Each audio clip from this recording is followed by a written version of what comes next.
that's kind of like the elation and just it's almost like an outer body experience. And it's kind of Yeah. like, all right, and now there's a weight that's lifted and we can move forward and Yeah. do what we need to do. You feel like you're almost in a clear. Yep. It's I don't know how to explain it, but it's like you're in a clear and you're like, okay, let's so we I can push through this part. I can get through. And to anyone that is watching or listening to this, there's that's the part that it takes work. I'm not going to sit here and say that it just happened overnight. That took me from dealing with my vices, and I'm sure you dealing with such a massive change, to now saying, okay, this is the new. I'm going to have to adapt, and I'm gonna feel grateful for it because I'm sure, like you said, like you were just happy you woke up and your eyes open up like, oh my gosh, I'm still here. Okay. Okay, I'm still here. Like that feeling of knowing I survived that is big, right? But I will say this, you'll once you kind of have that elevated consciousness as you're discussing, you'll never go back. You will never ever go back because it's like another layer has been peeled back and you can't step back. There's no Your body and your spirit won't let you. Even if you try, yes. you will feel so uncomfortable and just irritated. You're like, I just got to get up and go. I've been there. I've been there, and it's just kind of like the woe is me don't work for us. It doesn't work. It's okay to sit in it for a minute. Yep, you have to. We're human, right? At Yeah. the end of the day, it's like nobody's perfect like that. Nobody can carry on and be at the top of their game every day, always. That's not how it works. Yeah, exactly. It's people, and this is my issue with like social media nowadays, and especially the Talk younger about it. generation. They're just kind of like, and so like it happens to me too, right? Like I see some people, and I'm just kind of like, I love cars, so I'm like, how the hell you buy a $250,000 car and you're 30 years old? And Mm, growing up, my mom always said, she's like, she just don't want for what other people have. You don't know how they got it or what they went through to get it, facts. right? And some people will see me now in certain situations. Like I have a race car now and I just got a new truck and they're like, "Oh, your new By truck's the way, I like sick." your new truck, by the way. Thank you, thank you, thank you. But to go through that, I had to get in a head-on collision. My wife hasn't driven in 6 months basically. Her life on a day-to-day basis still isn't great. Yeah. And it's just kind of these things, it's like you always have to just be appreciative of where you're at in life and what you have. That, like you said, the gratefulness and gratitude on a daily basis because things could always be worse, right? And I guess trying to find the silver lining, even in those real shitty moments, like a head on collision, because again, PTSD and being re traumatized, all that stuff Mhm. comes up at Mhm. this point. So it's one of those things, but when you, like you said, when you get to that level, there's no going back. There's You know, I'm no like, going back. we're alive, we're good, and this is something that we can now have as a testimony to tell other people. Be like, listen, you don't know, tomorrow's not promised. We were just going to Costco. Yeah. We were going to Costco, and there's so many people that leave their house and never make it back. And it's so crazy you said that because I was driving home from work last night. And I just said to myself, I don't think that we worry about so many materialistic things. And it is based upon I'm gonna use social media like as you did, what we see and we compare and whatever, whatever, whatever. And the truth of the matter is one of the biggest flex for me every day is coming home, making it home in one piece. Yep, I yep. leave my house. I use sometimes I even say, all right, I'll see you later. It's like, stuff. I'm coming back. And then I go out, I'll come home. Every time I get a chance to come home. That's a We bless. take it for granted. We take it for We take it for granted. granted that something because we just think, okay, tomorrow it's the same thing. You did not know what was going to happen to you. What happened to me? I had no idea like that was going to happen, right? There's many things that happen to us as human beings. We don't know. We leave our house, we think nothing of it. But sometimes just having the ability to say like, okay, I made it home. It is tied into how we perceive the world now. It's tied into this concept of everything is just going to come to me no matter what, or everything's just going to be in my hand. Everything just flows so easily. And in some way it does, but it's like slow down for a moment and look at the bigger picture of life. Look at the things that are so or that you already have in like around you and show gratitude towards the smallest things that you do have. Because I guarantee there's someone out there that doesn't have it and they would so appreciate having it. And you're just walking by it every damn day thinking, hey, I'm gonna have it tomorrow anyways. There's no guarantee. Yeah, no, what was that quote I heard the other day? It's like every day you wake up, you're living somebody's dream life. Damn, I'm gonna have to steal that one. And I was like, I don't know where I saw it, but it was pretty recent. I Yeah, was like, when I really and truly take a step back and I look at my life, I'm like, damn, this is like it's super legit. You know, like yeah, we have our ups and downs, and nobody's life is perfect, but right. to be able to just sit here and have this conversation on a Tuesday morning, you know, like with my coffee and we're chilling, like Protein just shake, shooting the shit, like, chilling. Yeah, you know, like there's somebody in a cubicle right now that hates their life. Everything they're doing, their boss is yelling at them, their yep. kids are disrespectful, their They have car's broken stressors. down. Yep. There's so many things that we just need to really and truly be appreciative of that are Yeah, around us. If we absolutely. have a roof over our head, You like got running water. there's so many things. And There's it's just kind and of like, we ignore it a lot because yeah, we think that, oh, I'm supposed to have these things. Like I went to Cuba, as I was telling you before, and right now they're going through rolling blackouts. They've been going through rolling blackouts since last year, I believe, maybe even further than that. And they were just educating us on like why this is happening. Basically, they don't have enough oil to keep the power going due to certain situations. They're not getting enough import of oil. And even when I landed, I didn't even get home yet. I'm in the Uber with my mother, and I'm just looking around. I'm just like, you know what? We're ungrateful to some degree. 100, absolutely. And my mom says you said this every time you travel, and I'm like, and I'm gonna keep saying it because every time I come home, I look around, I see grass already cut, it's green. I left Cuba, they don't have enough resources to keep their grass a certain way. Their cows don't have they don't have feed for their cows, so beef is not very a big thing there because they don't have enough beef to feed their cows. If I want to get a cheeseburger or a steak right now or any type of ground beef, I just go to a grocery store. I can go to the most cheapest grocery store and still have access to that. I could turn on my tap and have water, not worried about drinking it if it's going to make. I'm just saying, like, we sit back here and we do not understand how grateful we are to have the resources that we do have. And it's the smallest little resource, but of course everyone has the right should have the right to have access to it, but sometimes you just have to say, yo, I'm so grateful that my tap's working. Absolutely. I Absolutely. got hot water to shower in. You mean I don't gotta boil it? I'm grateful. Like, Jeez.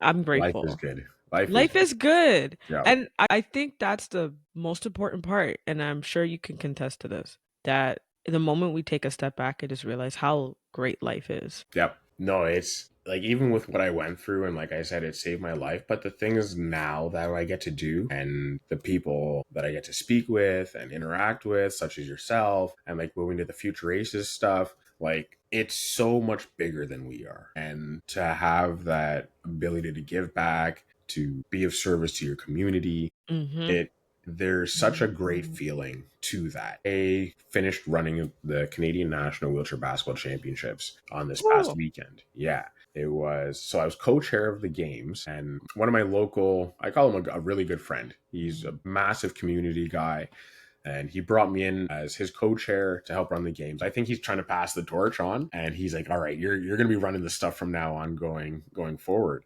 But where was I going with this? He's just a massive supporter, but the way he's connected me, oh yeah, so how I felt about running the games. He brought me in to help run the games, and so now being a previous athlete and like being on the other side where I'm like showing up to train and looking using the facilities. Now I was getting the facilities ready, making sure their meals were good and going around and speaking to the athletes as we are like going throughout the weekend. And so there was minimal complaints, but there was tons and tons of thank yous. This is amazing.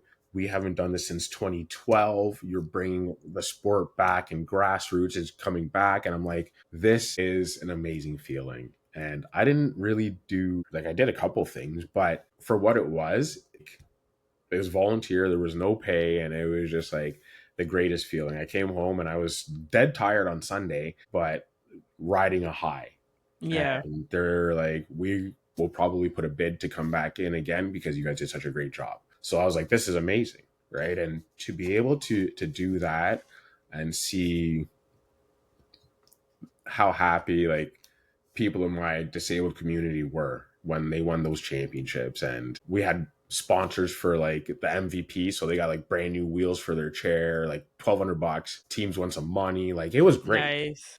And you just, there's certain things in life that you can get paid for, but the feeling is just like, It's payment in itself. yeah, yeah. Yeah. And more people, I think, need to tap into their community Yes. and giving back, because especially where we're at with our current climate, it's like everybody's so selfish and Mhm. me, and people are suffering. People are suffering. When we go back to COVID, we're not going to spend any time on this, but I think about all the elderly that were just like kind of left. I'm like, how do we treat our elderly like that? You know, they have Yeah. no AC in their units. I'm like, we're how? Like we have to do better as a society, you know, taking care Mhm. of the sick, the vulnerable, the elderly, and just being there for each other. That's I it. think we've really lost that sense of community and togetherness, and yeah, it's I don't know what's going on with this world, but I really think it's social media. To tell you the truth, it's like the cell phone has ruined We're everything. distracted. So because we used to be able to talk to each other, right? I don't know if you remember, and I talk about this all the time. Growing up as a kid, there was more of interaction with people, but I just remember being on the bus with my parents, and you would want to wear headphones because it was so loud from people like talking. And now it's dead quiet. You can hear a pin drop. Like it's so quiet. No one communicates as much as we used to because now we have these devices, right? To basically uphold all these communication, and I'm thinking in my head, and I think it's so important that we do it sometimes. Just place your phone in another room. Keep the ringer on for emergency, fine, but don't keep it so in arm's reach of you. It's fine to put it elsewhere and just focus on what's around you, especially if you're around people and you're around family and friends and conversation. Fine, you're out for dinner, you want to like take a little snap, whatever for the Instagram, fine. But past that point, put the phone in your pocket and leave it be. Yeah, absolutely. Interact with the person because you never know how much that conversation could add value to you. Like put it this way, Anthony and I had one conversation. We ended up working together and now we're doing a podcast episode together. But primarily because we just vibed. We just had a conversation and I said, "Hey, would you like to be on my podcast?" He said, "Absolutely." Here we are today. The conversation pieces is what's missing. Yep. It's needed. Yep. And then if you try and talk to a kid nowadays, like I've had a kid look at their parents, I'm like, hi, and they look at their parent like, I just said hi. I didn't want to talk to you. Like you looked at me, you saw my wheelchair. I'm like, hi. And then you look at your parent like, can I say hi back? I'm like, no, you just wave. Right. But kids don't know how to communicate Yeah. nowadays. You try and We talk to them. I go to the high schools, you talk to kids and they're like looking down. You're like, what are you looking at? You know? look up. Yeah. It's a different world. It's a very, It's very different world. It's just it's different because like there's some certain social programs that we're lacking in terms of like leadership and public speaking. Public speaking doesn't mean that you're going to become a speaker. It just you need public speaking for yourself in general. Like Yep. full stop. You need Yep. it for your career. You need it to just speak in general. You need like you never know when you're gonna need it. I mean, personally, I remember presenting in classes and being nervous, and now I'm presenting in front of like how many people, and I'm like, let's do it. Like it is what it is. But I also think back to those points of when those moments when I was presenting in class, how it was preparing me to Exactly. just be able to speak in general. In Exactly. general. Like, I'm I don't getting think it was goosebumps about the right now. social studies. I think it was bigger than that. Yeah, you're preparing, like, you have to go through these things in life. And now it's like, I feel like we're setting our next generation up for failure because they have 1000% no ability to deal with any sort of adversity. at all. They're not allowed to do tests anymore because the Wait, word what? test is like creates anxiety, right? Yeah, I So have it's test anxiety, but I still do them. Yeah, but they're called word challenges now. Like spelling tests, they're called word challenges. They're bringing back cursive writing, which is good. Which I don't understand why that went away. I have okay, so like it's okay because nobody knows who this is. I have a friend. They're an administrator and they can't read cursive writing. They didn't learn it growing up. I get it. They didn't learn it growing up. So now it's like you have kids that are starting to write in cursive. So I'm figuring this out that it's splitting. So I have three nephews. The eldest nephew did not get cursive writing. He won't get it, but his two younger brothers will. So they're going to be signing their names and their older brothers are going to be like, "What are you doing?" So Kids don't know how to sign their names. I'm pretty sure he'll like be taught how to do it. Like his parents will probably teach him how to do it. But it was just like I was flabbergasted when I thought about it that way. They're like, oh yeah, they're bringing it back. I'm like, oh yeah, they should. But then I figured out they're like, oh yeah, but I'm like, wait, he's not gonna get. Yeah. Wait a minute. I feel But it so bad to say, but I feel like with COVID, we're gonna have there's gonna be a gap. that generation of dumbasses. You're being nice when you say that. It's like when you teach the kids nothing, that's such a pivotal point in time in their Yeah. lives when they needed to learn. And never mind the missing grad or prom or stuff like that. I feel so bad that these kids didn't have someone to teach them how to string their sentences together. Kids are phonetically spelling everything in grade 8 still. It's wild. I I heard some stuff the other day because I'm going into these schools and talking, of and I talk course, to teachers, yeah. and it's like when they tell me, I'm like, we're in so much trouble. So I some of the teachers have been going on social media and they've been popping on my explore page, FYP, and they're all saying the same thing. And they showed examples of what they're receiving in terms of just spelling. It's not the student's fault, to be fair. No, it's not. It's You the can't. adult's fault, to be honest. It's Yeah. 1000% the adult's faults that are playing the role that and as a teacher or even parent, to be honest. I'm Well, holding now everyone accountable. I have an interesting question for you because I was having a debate about this the other day. And I say, okay, so I'm not going to say who I was having the debate with, Mhm. but it was about the parents are letting their kids down. And Yeah.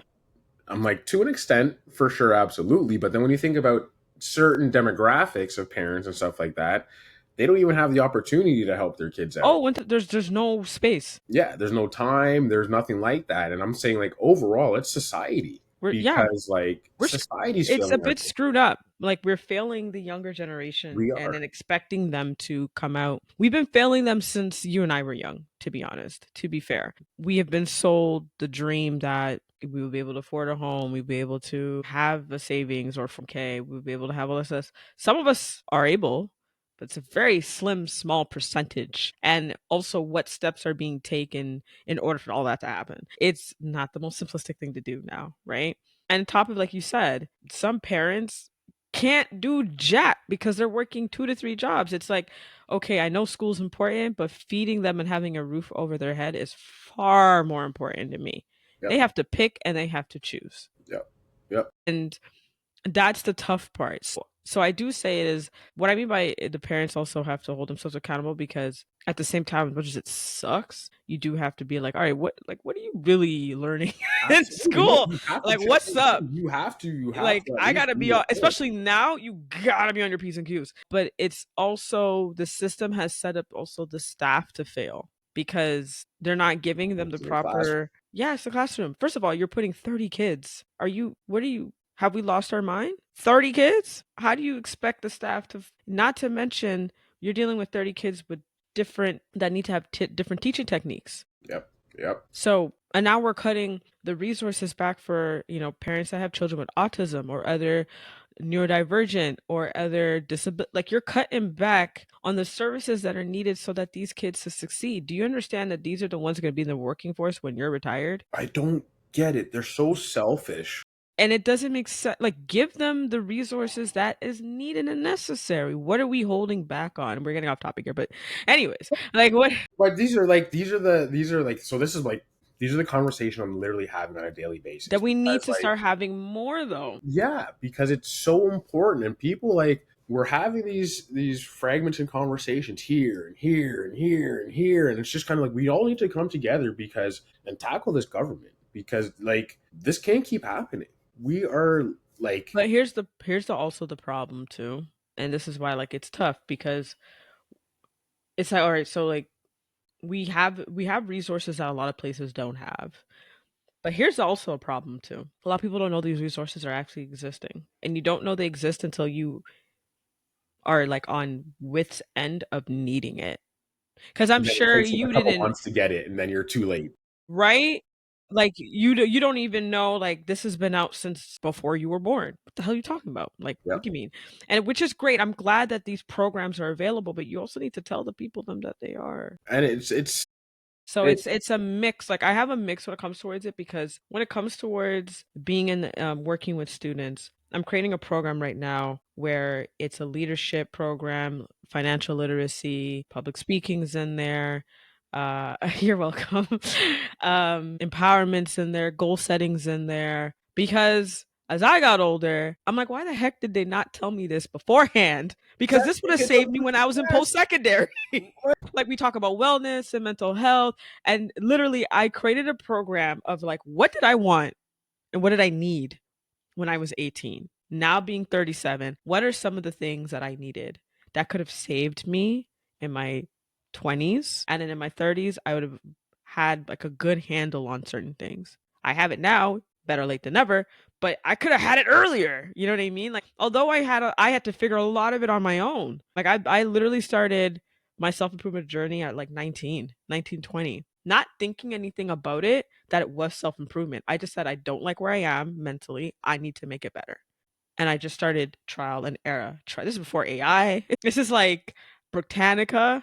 I'm aging myself. Yeah, I haven't heard Britannica in a minute. This is Ask Jeeves. Like I My was doing God. everything. I was like, what can I do to better myself? Literally.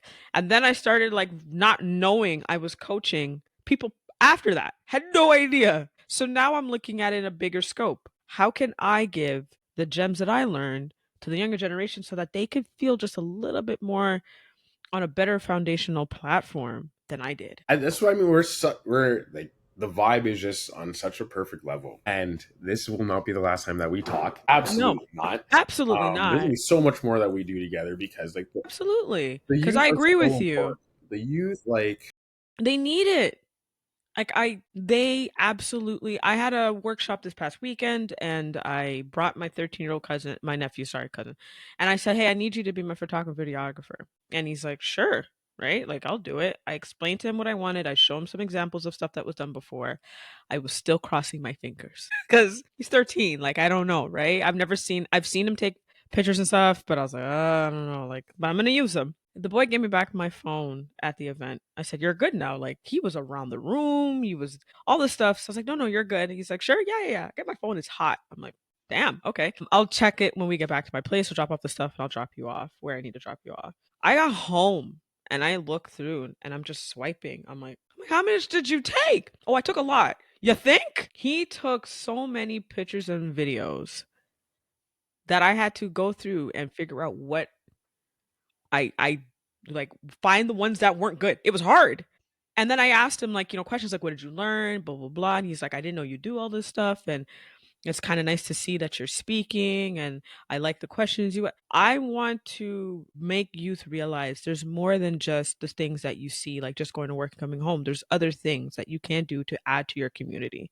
There's ways that you can just give back to a community that's giving you so much. So for him to say the words he did, I was like, okay, it's clicking into him. So imagine, that's that and he's feeling, right? 13. Yeah, So imagine if I work with more 13-year-olds moving forward. yeah. Activating that switch and being like that representation is so huge. Matters, Like, man. so I didn't really allude to it. I think like when we talked before or anything like that. But again, just being a wild child, I love extreme sports. And growing up, I always wanted to do the crazy things. I wanted to ride a dirt bike. I lived near a skate park, so I was skateboarding, rollerblading. And just as a black kid, they're like, "Well, what are you doing? Like, we don't do those kind of things." And I'm Yeah. like, "But it's so much fun. Like, why can I not do this?" Right? So for so long, I stayed in my lane. And I'm like, I won't pursue anything that's not out of this. I'm just be like, I should play baseball or basketball, and Mm, that's it. There were so many other things I had opportunities to do. And I was just kind of like, no, I'm not going to pursue that because there's no black people in it. I'm going to get made fun of. I don't like standing out like that. And I missed out on so much, so many things. And I don't want that for other kids. So, like, when I go and I speak now, there's a picture of me after I broke my back skiing. And I tell them, I'm like, don't let anybody tell you can't do something based on where your parents are from, the yep. color of your skin, what you Yep. look like. Like, go out there and live. And live. Go out and live. Like, travel, see the world, do Mm-hmm. like be the best person you can be. As corny as it sounds, like that No, for real U.S. though. Army slogan, "Be all you can be." It's like it's real. It's real. And when I It's see so some of these real. pictures around the world, I'm like, the beauty. I mean, and you know, the pictures show it or do it no justice. Mhm. No justice. So I'm like, just at a point in time in my life right now where, I mean, things could obviously be better, but I'm just so happy. I'm so happy and I feel so good about the future and what's to come and how I can help people. I'm starting my own foundation. It's so many helping Nice. people with disabilities, the Anthony Lou Foundation. Love it. Yep. And so basically to help people with like disabilities get out and lead an active, healthy lifestyle through rec, tech, and mobility devices. That's so And dope. I've had a lot of help and support to get me to the point where I'm at now. Like not only as an athlete, but as a community member, a person, and I want to pay it forward. I want to pay it forward. I want to be able to help others that were in the situation that I was in, build them up and be like, listen, the world's at your fingertips. Even though you've had something so traumatic happen to you, you can still achieve greatness. You So can it's I love that. yeah, I I'm love really that. excited. So excited right now. It seems like both of us are working on some really big things that Yeah, what could you got going definitely. on besides your Well, I told you. projects and stuff like yeah, Well, yeah, I told you I'm working on that program, and yeah. I'm So like, trying how to. large will that be? So that'll be like going into schools, like a workshop kind of thing, right? Yeah, so it'd be between. I mean, I'll talk about it here. It'll be between about 6 to 8 weeks. So this is long. Yeah, I want to meet. Okay, I want to meet with the youth and primarily prepare them before going into post secondary. That is something very important to me because that's not really taught too much. So it's adding. I want to add to the I guess you could say curriculum in that standpoint because it's needed and it's necessary. These are some of the things that I wish I had, being in post secondary. It's important for me to just set these kids up for greatness, to be honest. And I love the things that I always dream about this, and I'm gonna make it happen at some point. But I play golf. I'm not the best golfer in the world, but I tapped yes, I into. remember you mentioned that. Yeah, I am not the best golfer. I am not Tiger Woods or any descendant of the Woods family. But I'm actually golfing with them soon. I joined an all black female led golf club. I'm going to their first like one of their events coming up and I'm so excited to Sick. just be in because when I did it corporately, I was the only black person or maybe two of us, so now it's like, oh my God, I'm not gonna be the only one. And if I suck, it's okay. Oh, this is great. This is absolutely great. Like I could hit, I could putt. I don't know how far it's gonna go, compared to everybody else. I'm not doing no 400 yards. I do like 250. That's the most. But it's just nice to like have that. So one of my dreams, because my uncle introduced me into golf, is to create a golf team within some school. I don't know what, but primarily I would like it to be black young youth to understand that there's other sports out there. And the reason why I love golf, to be honest, it's so peaceful. It is not peaceful It at all. is. Who are you golfing with? It's peaceful for No, me. no. Who are you I golfing I'm a with? broke like two or three clubs. You miss that hole after putting two or three times, and you're ready to snap that putter. Not me. Not me. Me and my Spalding golf clubs, we chilling. You see Billy Madison? Not Billy Madison. Happy Gilmore? I have no idea. I bought them suckers for $100 No, Happy secondhand. Gilmore with Adam Oh yeah, Sandler. when he snapped it. Get I'm in not the doing. hole. Get Only in the one hole. time I only one time I broke a driver, but the reason why I broke the driver, not because like I broke it, I hit the ball and the top end of the driver went with it. Like, and when I look back on my in my head, I'm like, what just happened? Where my Yeah. driver at? It was gone. Like So it went okay, with it. I could have got fully sponsored to play golf and go to the and try for the Paralympics, You and I was should. like, I said nope because golf is one of those sports where you can practice your entire life and still suck. Like if Yeah, I told you. you don't got it. I'm not great. But I So I like being outside. It's like there's a moment before I hit the ball where I'm just like out of my head. I'm just chilling. The wind, if especially if the breeze is blowing past me, I'm like, okay, let's just hit the ball. Like that's literally my thought process. And in those moments, believe it or not, is when I hit the ball the furthest because I'm more relaxed. I don't know why. you got to be. That's what it's again. You tense up in golf. That ball's going. Oh, you're not going at you know what though? You're a baseball player. You I know think how it you need works. to swing that sucker like it's nobody. But I always tell It's so different. everyone It's I've so told different. that play baseball, I'm like, this ain't baseball. It's so different. You have to allow the club or whatever you're using, the driver, to just hit the ball. It's lighter than you think. It's a like yeah, you could put a little swing behind it, but Mechanics. It's all about those